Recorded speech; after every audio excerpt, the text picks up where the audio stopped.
Yo, it's your boy TTK and welcome back to another Pokemon video. Today we're going to be going over my final viability rankings for the 35 pokes August metagame, and yeah, I've made a couple of VRs and we've had some slight changes over the month, but seeing how we're in the last week, or well, we're not in the last week of the month yet, but you know, this is my final VR and I don't think it's going to be changing anytime soon. I've had 21 days to play this meta. That's 3 weeks, and yeah, I think that's enough to basically just give my opinion on what I think the meta game is like and all that good stuff. But either way, if you guys do enjoy this video, leave a like down below, join the kingdom on our way to 1,000 subscribers by the end of the year. I upload competitive Pokemon content, whether that's draft, league, or 35 pokes, or just anything I feel like, even advice for competitive Pokemon players as well. So either way, if you think you enjoy that content, leave a like down and subscribe. So yeah, let's begin.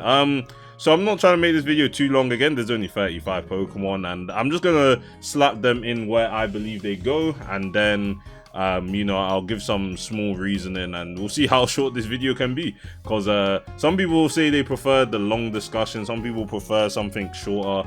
You know, I can expect more people to like the shorter content, but you know, I'll try and find a middle ground in it, because I do like talking about my opinions regarding some stuff, but I also don't want to, you know, drag on for too long, you know. So yeah, starting off with Mandibuzz.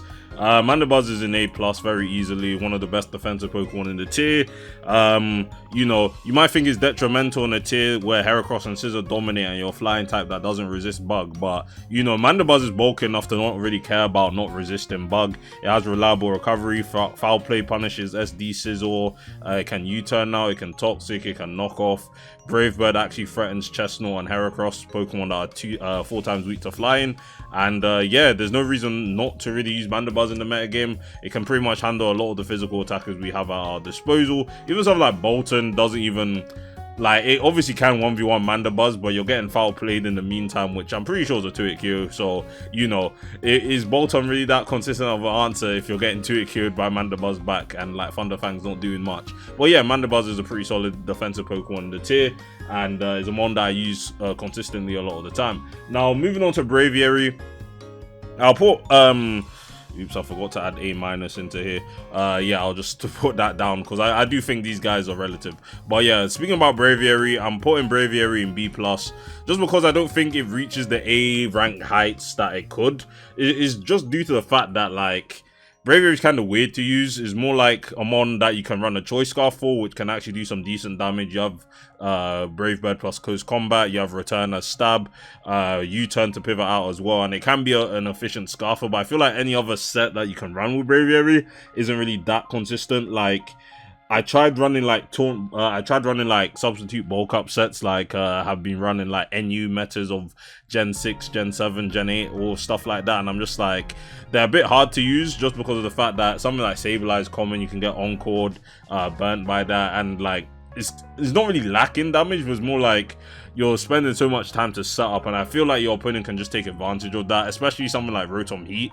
You're faster than Braviary, you can Volt Switch out, you know, sub is broken, and like special attackers will be able to target it a lot more. There's a lot of faster stuff as well that can deal with it, you know, Heracross, you know, potential Scizor Bullet Punch. I do feel like Scarf is the only like real consistent set, but yeah, otherwise like Braviary is still a good mon, but I just feel like Scarf is like the only good set, and like everything else is just kind of whatever to me. Now onto Dusclops. I'm gonna be pretty harsh with my placements of Pokemon I don't think are that good, and Dusclops is definitely going and not good. If we didn't have any other ghost types in this tier, Dusclops would probably be good because it has no competition. The issue with Dusclops is that it's literally the worst ghost type we have. Outclassed by Runerigus. Runerigus has hazards, isn't relying on Eviolite, can run Cobble Berry, so it's not punished by you know, Scizor and Heracross's knockoff or anything, or any other Pokemon's knockoff. You know, it's outclassed by Sableye because Sableye is also not weak to knockoff, has Prankster, Will-O-Wisp, Encore to really disrupt a lot of stuff, and did I miss any other ghost type? No, I didn't. We only have 2 other ghost types. Yeah, so it's third out of third, and yeah, Dusclops is just not good. People keep trying to lie to themselves or like cope that Dusclops. Oh wait, I forgot about Dhelmise. Yeah, I wouldn't compare Dhelmise to Dusclops, but even I'd rather run a Fizdef Dhelmise than a Dusclops.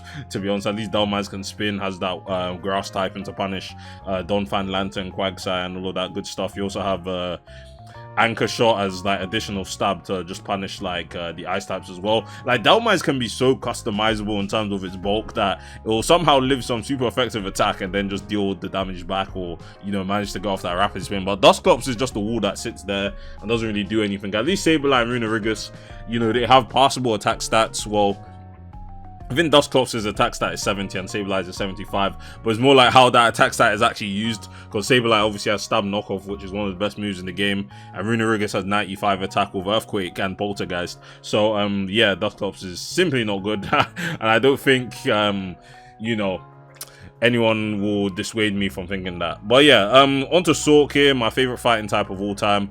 I'm putting Sawk in, I don't know, it's either B or B minus. I'll put it in B. Might be a bit biased there, but Sawk faces a lot of competition from Heracross and Chesnaught as fighting types in the metagame. That's because Chesnaught is bulkier, obviously can run spikes, and defense body press is a decent wing con. I'll say decent because I haven't seen anyone actually use it. Like, I know some people use it, but I'm just like, are people actually winning with this? But yeah, you have Mold Breaker to actually punish Rotom Heat with Earthquake. So it goes from having an immunity to being 4 times weak to ground. You know, it's pretty solid there.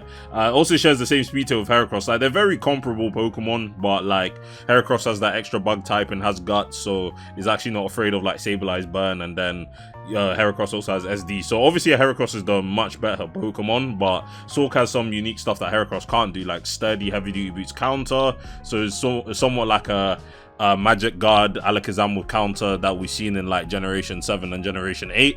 But you know, you have to run heavy duty boots so hazards don't get you. But either way, Sawk is an alright Pokemon, nothing crazy, but you know, you can definitely get some wins with this. Corsola, I'm gonna put Corsola in C+, just cause again, this mod hasn't really done anything in the last 21 days. Like, it has some really good traits as an individual Pokemon if you look at it in a vacuum, but it's a thing where, you know, its typing kind of sucks in this metagame. Water Rock is not doing it any favors.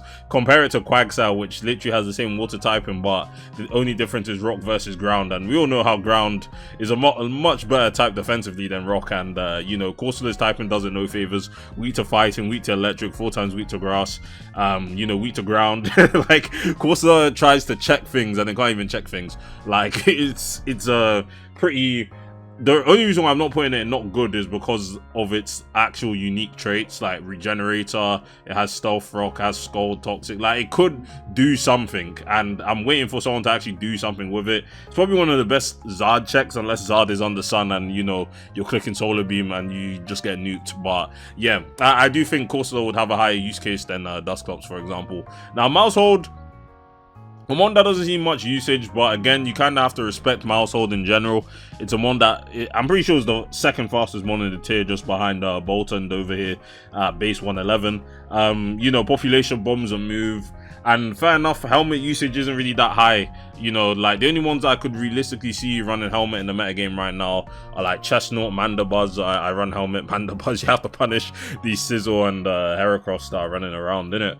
But yeah, Maushold is just the second fastest mon in the tier, has population bomb, and as long as you pair it with mons that can deal with ghost types like Runerigus, Sableye, you know, you should be fine. Just pair it with a special attacker, and ghost types really can't really do much. And yeah, Maushold is a pretty solid Pokemon.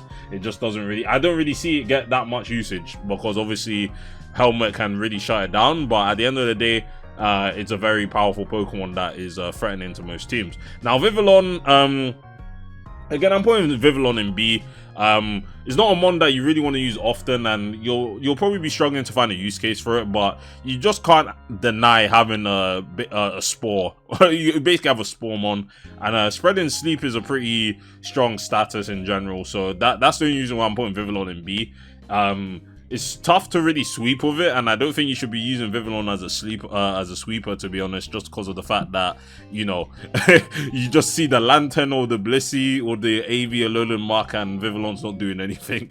So yeah, it's very tough to justify using as a Quiver sweeper, but just having that like support with sleep. It also has Roost. Like, try like a sub-toxic Vivillon or like a toxic sleep, like double status Vivillon. I think you'll be getting a decent use out of it, in my opinion. But again, like, it's more speculation on my end because no one's really using Vivillon, but I do feel like it is a decent mon. But yeah, onto Runerigus. I know this is gonna upset some people. To be fair, I put Runerigus in my last VR at B, but I'm going to put it in B+, just because of the fact that it is one of the better Heracross checks in the metagame, so I do kind of have to respect that.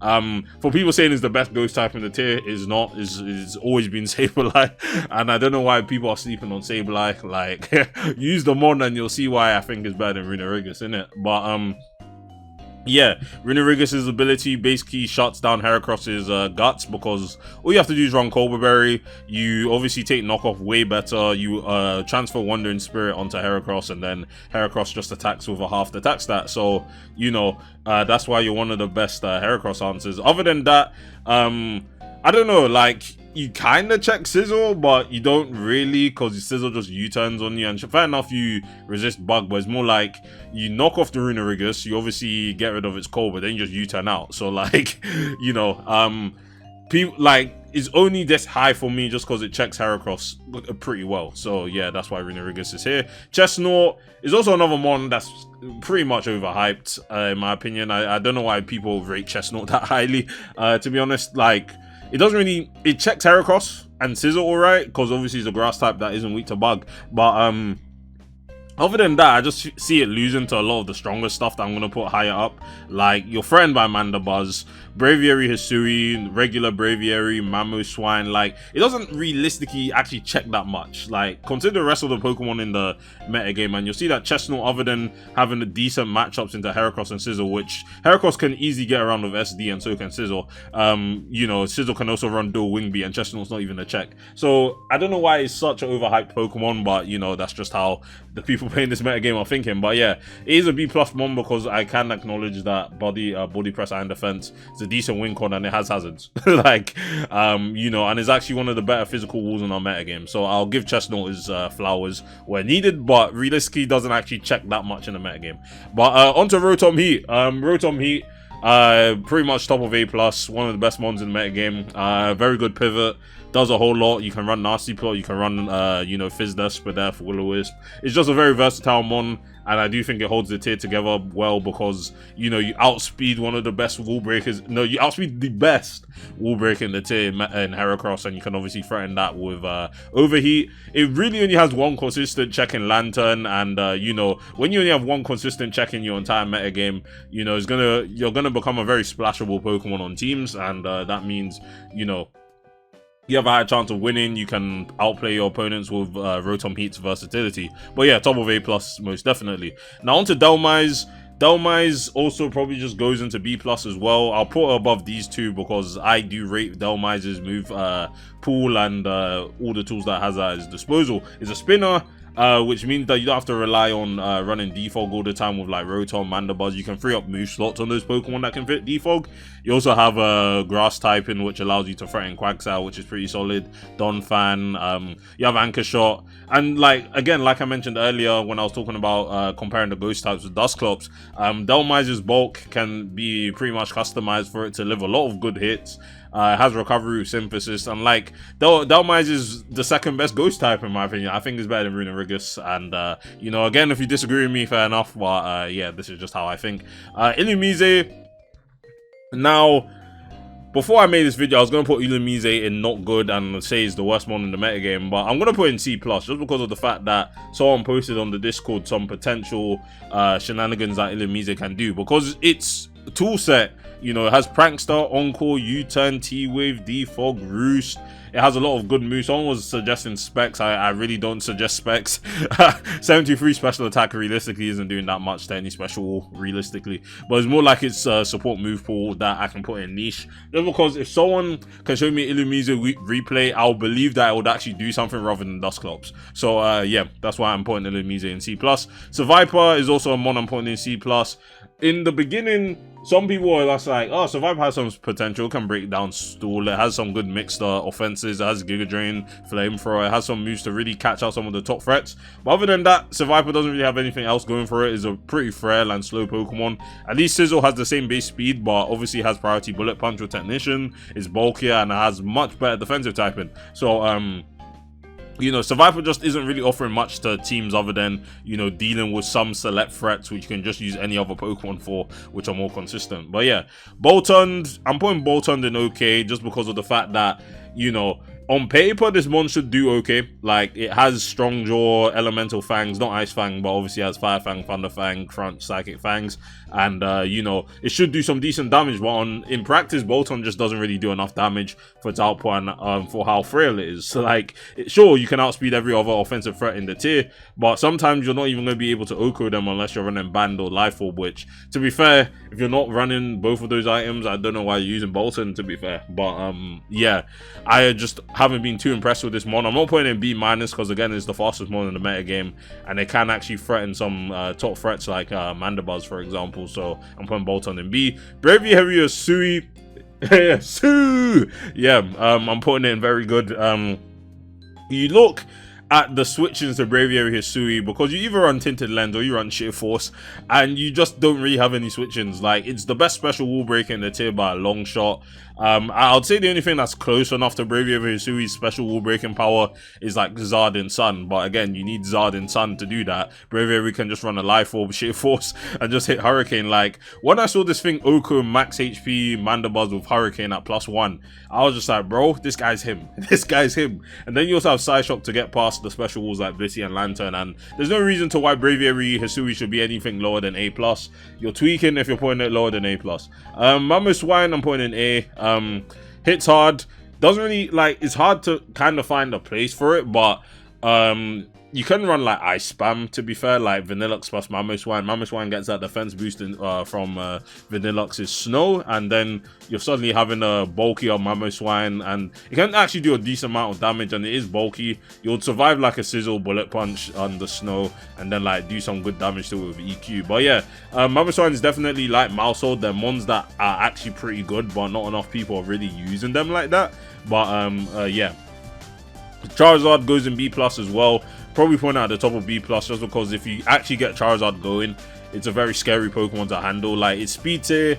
Out of like Maushold and Boltund, of course, I think Zard is the third fastest Pokemon in the tier. So obviously you're outspeeding most of the offensive metagame, and like, unless you have like a Blissey or Lantern on your team, Zard is picking up a KO every turn. Like, you kind of have to respect this Pokemon, to be honest. Smeargle, I'm putting Smeargle and getting Nisha here because again, no one's really using Smeargle, and like HO isn't really that crazy in this tier because like removal is just too good in this tier. So Smeargle stacking hazards isn't really as crazy. Like, if we had Smeargle in another metagame where we had like no defoggers, then Smeargle would be a lot higher. Just because it would be harder to go off webs and spikes and all that stuff. But yeah, if you want to run some HO, Smeargle's probably your choice, but again, is like pretty niche in general just because of the fact that, you know, we have good removal on the tier. Now Donphan, I'll put Donphan in B+ as well, just because of the fact that, like, again, it's just kind of a mon that can handle the physical attackers, because like I think it has like Endeavor and like some interesting moves that it can use. It's a rocker that can also spin, so like it's a decent support for your team. But other than that, like, it's not a crazy Pokemon by any means, and it's definitely not as meta defining as the mons above it. But yeah, it can do some stuff. Musharna, I'm also putting Musharna in not good, but obviously above Dusclops. I really hate Dusclops, but yeah, this one has just failed to really do anything in 21 days for me to see. He's outclassed by Braviary-H and other special attackers. Like, you could try and, every time I tried to find a use for Musharna, I was like, yeah, I don't want to use this. Like, why do I want to use this mon? Like, it's so hard to justify using it, and then even if you do think of doing something with it, whether that's like Calm Mind and like, because I even thought Barrier Calm Mind stored power, but again, there's like spammable dark types in this tier that can just deal with Musharna. But obviously, you'll probably think, oh, don't run 2 shutdown moves, go like CM, Psyshock, Moonblast, and then Moonlight last, and you can deal with the dark types. But Alolan Muk kind of gets in its way, and like, if you do want to use a Subtle Sweeper, just use Braviary-H. He's just pretty much outclassed by that mon in every single way. So yeah, Alolan Muk, putting this in good. Yeah, this one is pretty solid. One of the best special walls if you want to run an Assault Vest. It also has a pretty good damage output with Stab Knockoff, Gunk Shot, Poison Touch, Poison Jab if you want to guarantee that poison pretty much. You also have Fire Punch to punish Scizor as well, so like, but even then, like, your stabs are just pretty hard to switch into. There's not really a single Pokemon that resists Poison Dark in this metagame, so, you know, Muk can just pretty much get away with just spamming Knockoff most of the time. And it also has Pursuit as well to Pursuit Trapper, Braviary-H, and just a lot of mons that it can check reliably. So, yeah, it's bulky mon, does a lot of damage. Frosmoth, again, I'm putting Frosmoth in not good. it's hard for me. I would say Musharna and Frosmoth are on the same level, just because of the fact that like Frosmoth is just outclassed by Vanilluxe, and you know, I used to think Vanilluxe was bad until I started running Specs Blizzard and realizing that, yeah, this mod's pretty solid. But yeah, Frosmoth is just outclassed by Vanilluxe in every way.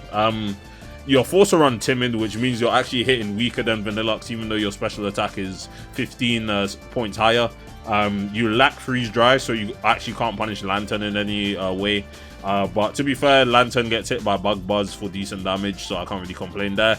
You're also missing just a lot of other coverage options. Like Vanilluxe has Water Pulse to actually punish Rotom Heat, and you know, obviously hits Scizor neutrally. Like, consider the rest of the ice resist, like Vanilluxe can actually hit those neutrally. Frosmoth just kind of struggles to do that because it lacks, you know, moves like that. And yeah, it's just not that good of a sweeper. Like, it also just allows in Scizor at every single point in the game. At least Vanilluxe can survive non-banded Scizor Bullet Punch because of the snow boost. But yeah, Frosmoth doesn't have that luxury, and yeah, I just think Frosmoth is kind of dead. Like, it's not a good mon. Now, Sableye, again, I'm not tweaking putting Sableye very good, man. It is the best ghost type in the tier. Prankster, Encore, Knockoff, Will-O-Wisp. It's just a very disruptive Pokemon, and like, you can really notice when people don't really respect Sableye because of the fact that they'll have these so many physical attackers that Sableye will be like, oh yeah, it's just time for me to Will-O-Wisp you. Or like, I've seen one person throughout the metagame run Sableye like me, and I'm just like, this guy caught on to the heat, because I'm just like, Sableye does what it needs to do. And yeah, you're probably thinking, oh, Heracross can you know, beat Sableye with like SD or like running Mega Horn. I'm just like, bro, like, you can even run Nightshade if you want to. Now, I do think Nightshade is worse than Knockoff because you can't punish Maushold or other normal types. But if you do want that consistent damage that you're worried that, oh, Sableye is too passive, just run Nightshade if you really feel like that. But yeah, it's mainly just because of Encore, Will-O-Wisp, and Recover. It's just very tough to deal with Sableye most of the time. But yeah, Heracross, the best Pokemon in the tier by... I'm not even going to say by a long shot because Rotom Heat is pretty close, but it's just that Heracross is the best wall break in the tier. The tier revolves around trying to check it realistically, and I'm not trying to say Heracross is an unhealthy part of the meta game, because you can actually check Heracross if you try hard enough. It's more like you have to take a proactive approach. You can't be lazy in checking Heracross because this mon will just run over your team.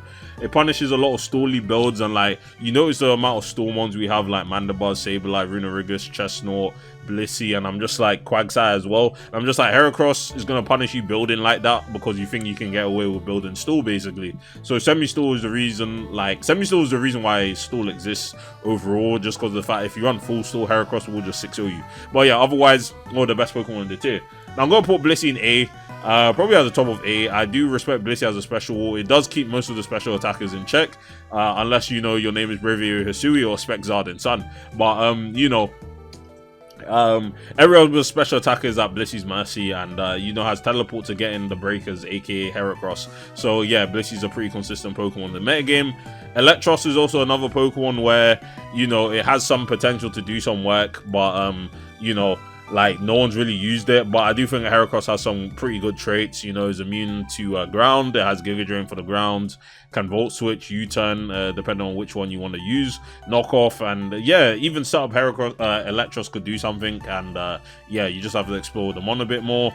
Trapinch, yeah, Trapinch is not really that necessary in the tier, and yeah, Trapinch is probably the worst Pokemon in the metagame after some deliberation, but you know, Dusclops, you're not too far off, you know. Fezandipiti, putting it in good. You know, it has some of these bulky traits of a fast mon, can check Heracross, Nasty Plot is pretty scary. You can actually check Scizor and bait it in because you can run the Steel Resist Berry, Braviary-H, and you know, you can take Bullet Punch and then Heat Wave Scizor back and it dies.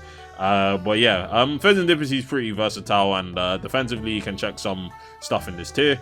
Vanilluxe, I'm like, do I put Vanilluxe in good or good but not as consistent? I'm putting good and not as consistent because of the fact that, like, a lot of people have been using Veil Vanilluxe sets. I'm just like, bros, just use Specs. Please, just use Specs. Like, you can actually 2-hit KO Scizor. Like, please, use Specs. Like, Rotom Heat doesn't like switching into you. Scizor, like, the only things that like switching into you are Frosmoth, which isn't a good mon, or Blissey, which is handling most special attackers. So yeah, use Vanilluxe. See the reason why I'm gassing it up, glazing Vanilluxe, as you can say, because yeah, this mon is solid. Scizor, very good as well. I would say Scizor's like the third best one in the tier just because it's also pretty threatening offensively. Bullet Punch threatens a lot. Knockoff, SD. It can actually be kind of bulky as well, so you can get away with running SD more reliably. Then you can just like beat like a lot of the meta game as well. Cradily, I'll put it here just because the fact that again, I haven't seen Cradily do anything, and like there isn't really much appeal to using it, and it also just loses to Heracross and Scizor, so like I'd rather not use it. Squawkabilly, I'll put in B just because Final Gambit exists, and you know, Hustle Band actually does a good amount of damage. It's just a shame we got the yellow Squawkabilly instead of the other ones, because this one doesn't get Guts as its ability, it has Sheer Force instead, and Sheer Force is pretty useless on this Pokemon. So realistically, if we had the Guts Squawkabilly would probably be like higher, a lot higher, but we got the worst form, so there's not much you can do about that. Quagsire, I'm putting Quagsire in good as well, probably above these guys just because of the fact that, you know, Unaware is a pretty good ability. You can check Scizor quite effectively. It's just bulky enough to tank hits from like things like Mamoswine, Donphan, threatens Runerigus, but you know, be careful of like special attackers, and Quagsire can do it for you. Lantern also goes in very good as well because it's one of the best Rotom Heat checks. It's generally bulky, has Flip Turn. Don't know if it got that in Gen 8 or Gen 9, but you can obviously Flip Turn out on opposing Lantern because you're going to be running Volt Absorb, which means you're immune to electric. And yeah, you also check Braviary kinda. Obviously Psyshock is going to do a lot, but if you run like a bulky spread with like basically defense and Spadef, like you can actually check Braviary. You click T-Bolt or Flip Turn out and just get in another breaker to deal with it. And our last Pokemon here is Alolan Golem. I'm putting in Getting Nisha because it does have some sturdy counter sets as well. It has Galvanized Explosion, but it's not like a crazy one by any means. But either way, that's my tier list for 35 pokes. I tried to make it as short as I could, but yeah, thanks for watching this video, you guys. Leave a like down if you enjoy. Type down below if you agree with my VR or you disagree with some of my picks, and I'll see you guys in the next one. Peace.